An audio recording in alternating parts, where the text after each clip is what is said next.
Okay, imagine this. Deep, deep down in the ocean, where no human eye has ever seen, there's a creature from legend, the grand whale. But get this, it's not just some animal.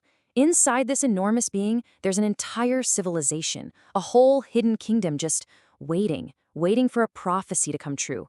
So let's dive right into this absolutely incredible story and find out how these two completely different worlds are tied together by one single epic destiny.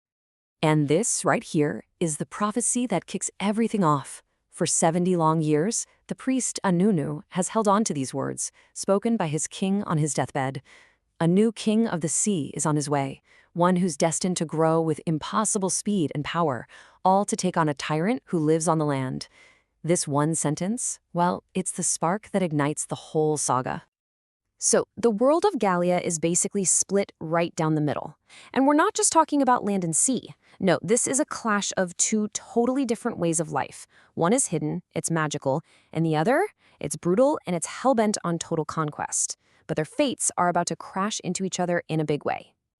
And wow, the difference between these two kingdoms, it couldn't be more extreme. On one side, you've got the Sea Kingdom, the Kelkan tribe, who are just living peacefully inside this ancient whale, waiting for their hero. And on the other side, you have the Land Kingdom of Clayton, a completely ruthless empire that's just steamrolling anyone who gets in its way. I mean, it is the classic story of hope versus tyranny. And here he is, our villain, King Monked Kit. This guy isn't just a conqueror, he is a force of pure darkness. He's already wiped 3 kingdoms off the map, and his goal is to swallow the entire continent of Gallia. His cruelty is the stuff of nightmares, a shadow that's stretching across the land. And he just doesn't know it yet, but it's about to reach the sea. All right, let's head back down into the deep, because a new king is about to be born. But this is not your typical royal births. Oh no, this is the start of a very strange, very accelerated journey to the throne. And it all begins inside a giant, glowing egg. Everybody, meet Kowal. He is the king they've all been waiting for. He literally hatches from an egg with the scales of a grown man, but the face of a brand new baby. From the very second he's born, the entire weight of that prophecy is just dropped right onto his tiny shoulders. He's the one who's destined to stand against Mumkut. So, how in the world does a baby become a king who's ready for war? Well, through magic, of course. These things called the Perrin potions are basically a mystical shortcut to royalty. First up, a potion to make him grow physically. Next, one that gives him instant knowledge. And finally, the one for courage. But as you can probably guess, taking a magical shortcut like this, it comes with a pretty serious catch. And this is Cowl's big problem, his own personal conflict. He drinks the first 2 potions, right? So in just 1 month, he physically becomes an adult. Boom. He instantly has all the wisdom of a scholar. He gets history, strategy, politics, the whole deal. But emotionally, he's still a kid.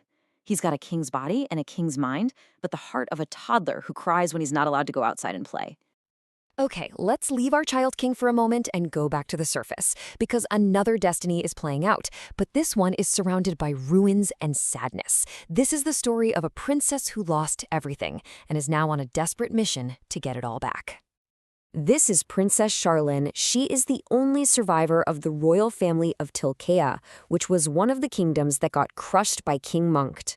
Her entire world was just burned to the ground, so she's carrying not just the grief for her family, but all the hopes of her lost nation on her shoulders. I mean, just stop and think about this for a second. For 7 years, Charlene has been hiding out in secret tunnels underneath her own destroyed palace. 7 years of just surviving in the dark, clinging to her father's last words, her royal clothes literally turning to rags. Her journey isn't just starting now. It's the result of years and years of pain and sheer will to survive. So what keeps her going? It's her father's dying wish. She has to find the Comic-Con. This is a legendary book that's rumored to hold the power to rebuild her entire kingdom. It is this tiny, tiny sliver of hope in a world of total despair, and it's the one thing that's going to push her out of hiding and straight towards her destiny. And this, right here, is the moment everything starts to change. Our 2 parallel stories are now on an unavoidable collision course. You have a hidden king who's curious about the world above, and an exiled princess who's forced to set sail on the sea. It's like the elements themselves are conspiring to bring these 2 together. So, to find this book, the Kamakan, Charlene has to cross the sea. But of course, King Mumuk uses his dark magic to guard the waters, and he conjures up this violent, totally unnatural storm. Her little ship is just torn to pieces by the waves, and just as her quest gets started, it looks like it's over, with her sinking into the cold, dark ocean. But then, just when you think it's all over, fate steps in.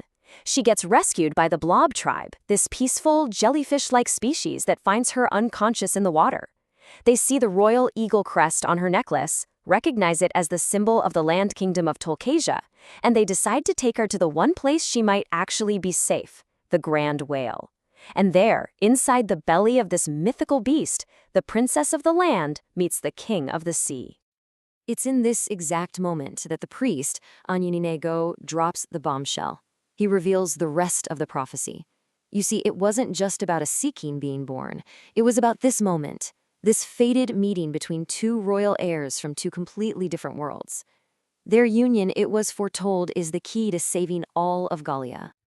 So this one meeting, it completely flips the script. This isn't just about a hidden kingdom anymore, or a lost one.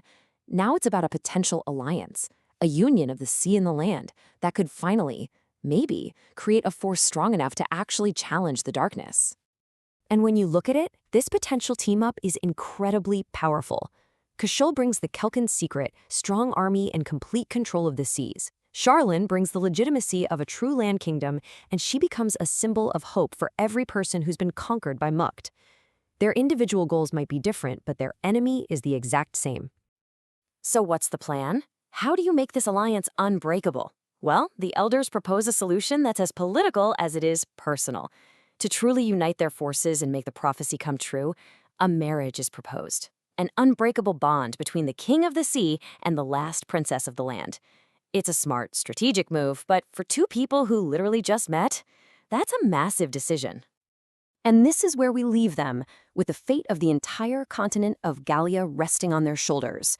So the big question is, can a boy king who grew up in a month and a princess who has known nothing but loss and sorrow really bring their worlds together? Can they forge a bond that's strong enough to take down an empire and save their world from being completely swallowed by darkness?